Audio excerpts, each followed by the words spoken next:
Welcome to the Slop Temple. We pray this video helps. You start by matching connector types and sizes so the joint will seal. Once done, depressurize the line and shut the supply valve. That prevents sudden sprays. Next, inspect the O-ring and the mating surfaces. Dirt or cuts cause leaks. Line the pipe or hose straight and push firmly until you feel the retention click. That tactile stop is your secure lock. Make sure to avoid twisting as you engage the connector, because twisting can pinch the seal and cause failure. Once the connector clicks, verify engagement by pulling back gently. A correctly seated quick connect resists withdrawal. Now align the tubing straight. Angled insertions create side load and can deform seals over time. Slowly repressurize the system while you observe. Small drips show up immediately if there's a problem.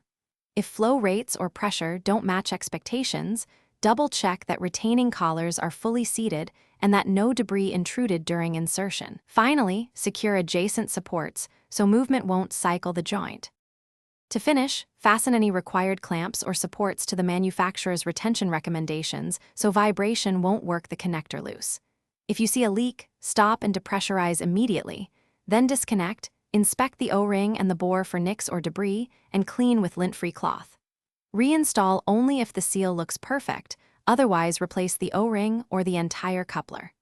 One key tip: if the retention collar feels loose or damaged, replace the connector. Don't rely on tape or quick fixes. Thanks for watching. Consider subscribing if we helped you.